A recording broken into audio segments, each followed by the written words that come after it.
जय माहिष्मती,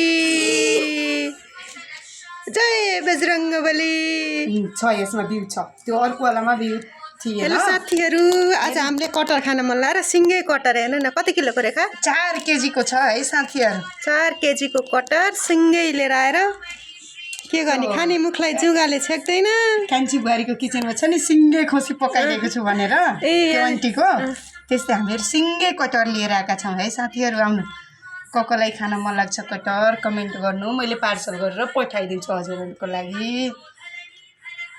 कति मजाको छ, हेर्नु न कस्तो राम्रो छ कटहर। हेर कति मजाले आइरहेको छ। थाहा छ साथीहरू, यसको कटहरको त्यो भित्रको यो छ नि, यसको सब्जी पाक्छ। हजुरहरूतिर पाक्छ कि पाक्दैन भन्नु होला है। दिदी हजुरतिर पाक्छ? खै सुनेको त छु तर खानु भएको छैन है, खाएको चाहिँ छैन। दिदीलाई भनेर पकाएर खानु पर्यो है।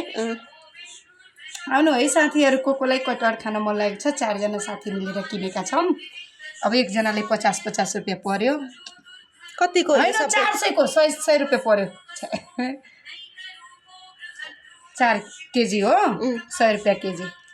म झुक्किएर बोलेको। कति मजाको कटहर, वाह सुगन्ध पनि। थाहा छ दिदी, कटहर खाएपछि पान खाए मान्छे मर्छ नि। हो र? जहर हुन्छ कटहरसँग पान खानु हुन्न। कटहरसित त सुक्खा रोटी त भन्थे होइन, पान सुक्खा रोटी हुँदैन, झन् रोटीसित खान्छ। हाम्रोतिर पान खाएको मान्छे त्यसलाई त लगभग 24 घन्टासम्म खान दिनुहुन्न, जहर हुन्छ पहिलोचोटि सुने। होइन त्यो जहर हो, डक्टरले पनि भन्छ रोटीसित झन् मिठो हुन्छ। हाम्रोतिर त रोटीसित खान्छ। त कटहर र रोटी गर्मी हुन्छ खान हुन्न भन्छन् है। रोटीसित हाम्रोतिर खान्छन्, त्यो थाहा भएन।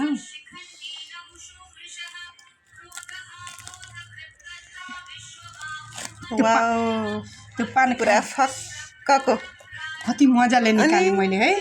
निकाल्न त सिकेँ, जे होस्। बाहिर बस्दाखेरि है साथीहरू, केही नगरेको पनि एकचोटि गर्नै पर्छ है दिदी। परेपछि सबै सिकिन्छ। परेको बेला त यो मेरो बेग बरु उता हटाइदिनु न, चोक लाग्ला। चोक लागेपछि एउटा अर्को चुज गरेका थिएँ हामीहरू, त्यो मलाई मन पर्न मैले भने यो नलिनु आन्टी भनेर। आन्टीपट्टि जानु त्यहाँ नि यो नल्याउँ भनेर मैले भने, किनभने त्यो बराबर भएपछि यो बिउ पनि बराबर निस्किन्छ। यस्तो यस्तो खाल्डो हुन्छ नि, त्यसमा बिउ बराबर हुन्न।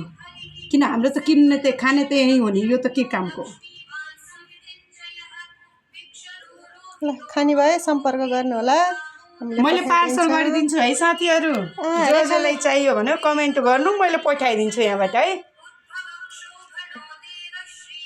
युवराजको पप्पा, युवराजको पापाको चाहिँ याद छ। अनि त याद आउनु पर्यो नि, आफ्नो मान्छे किन बिर्स्नु पर्यो। यहाँ मेरो बुढोलाई खै पाएको छ कि छैन। पठाइदिउँ ल, फोनबाट भयो नि। फोनबाट पठाउँछु, खाने बेलामा भिडियो बनाएर त पठाउँछु। ल बन्द गरिदिनु अब भयो है। ल हेर्नु साथीहरू, हाम्रो कटहर पुरै पनि आधा पनि फरेको छैन, यति आधा निस्केको हो, आधा बाँकी अझै छ। के हुन्छ यसको त दाना पनि कस्तो मिठो हुन्छ नि, त्यसको सब्जी त्यो दानाको। अनि यो मिलाएर दाना पोलेर खान्थ्यौँ कि हामीले। आगोमा त्यो त पुरै नगर्नु, अब याद नदिलाउनु न।